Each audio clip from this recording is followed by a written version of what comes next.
Hello everyone, welcome back to a new video.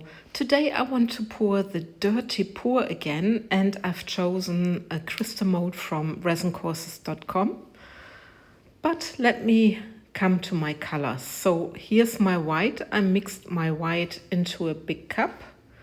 The white is the pigment drops from Etter Art. The resin I'm using is the Ultracast Resin. And yeah, I just need to dry my popsicle stick before I can start layering my colors. So I want to pour a little bit different than I did in my previous pour with the dirty flower technique or dirty technique, however you want to call it. So my second color is the Aquamarine. It's a resin ink from Etter Art. And I just also get rid of my popsicle stick.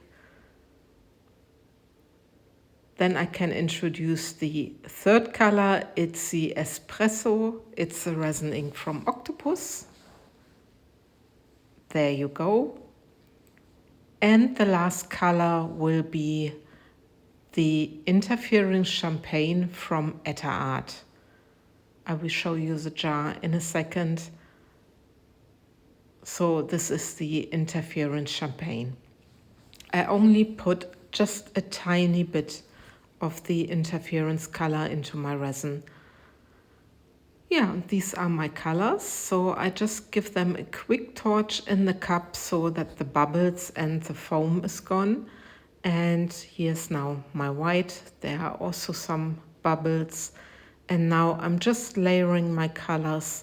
I'm holding my cup a bit an angle, and then I just pour the aquamarine at the side into my cup and push my white a little bit away by doing this.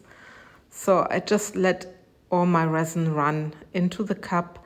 Then I'm taking the espresso and I'm doing the same. I'm just pouring into my cup. So this is the espresso. And then my last color, and this is the Interference Champagne. And I also poured the same way. Yeah, I was just curious if I can achieve any effects when I'm doing a dirty pour in a deep mold, and what's the best way to pour. So I'm really trying out a little bit. I'm testing a little bit. And this time I want to pour it slightly different from my very first pour. So this is now my mold ready, and it's clean. And I'm pouring some clear resin on the bottom of my mold. You see it there. Just so that the bottom is covered with clear resin, it helps the resin floating. So I'm just waiting till the last drop is away from my cup, so I'm not making a big mess. But anyway, if you see my working space, there's always a big mess. And I don't know if you know this, once you get some colors, you don't put them back, and then you miss space and stuff like this. So this is my cup now. And this time I'm not stirring anything, and I'm pouring from the opposite side from where I was layering my colors, and I'm now just going into an outer circle. So of course, first the more transparent colors are coming out, but then also the more opaque the white is coming out. So you see, I'm just pouring from the outside till my cup is really empty. So I'm a little bit afraid, because you can see on one side that the brown is more than on the other side. And yeah, at that time, or at that moment, I didn't know if I was doing the right thing. But if you don't try anything, you never find it out. So just, use your imagination, just use your, be brave to do things, to test things, and most of the times it's well worth it. So now I'm just pouring clear resin into the mold till my mold is full, just pushing out the colors to the sides so they can pull back to the center. I don't know if I mentioned, but I'm using the Ultracast resin. It's a medium viscosity resin. It has a rather long working time. I think it's something around 80 minutes or something. So I know that the resin will still be working for a bit. And this is my pour done.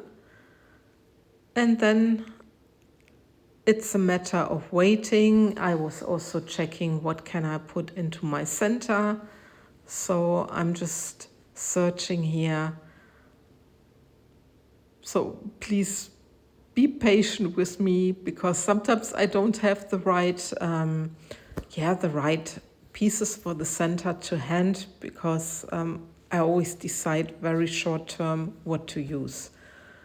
But there you go. I found some glass downs in white and black and also silver, and I'm just putting this into the center of my mold. Then I'm taking a little stick, and here I'm also adding a little bit color or shells. You know, I also had a little cup of shells. Now I know what I've done. Sorry, it's sometimes confusing with the voiceover. So I had also a mixture of glass stones and shells, and also sort of copper stones. And I thought it's a nice mix. And now I'm just spreading it a little bit.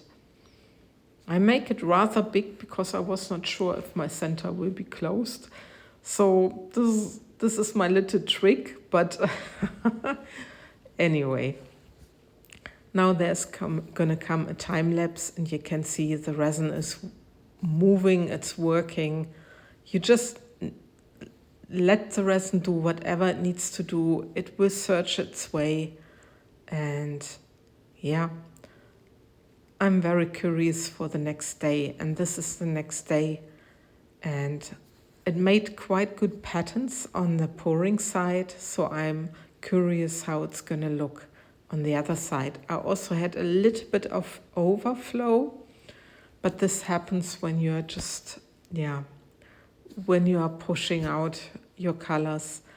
And anyway, look at this. And this is just a dirty pour, just poured from the sides, and I'm very happy with the result. It looks sort of like the blooming stone a little bit, and it's just amazing what resin can do, and that it's not a big mess on the other side. And now I'm just showing you the end result. I'm sorry for the quality of my film. It's a little bit light, but it's a light I had at home, the daylight, and sometimes it is like it is. So with this, I love and leave you. I wonder what you are thinking about this, about these dirty pours, and I'm looking forward to see you for my next video. Take care, guys. Thanks for watching. Bye-bye.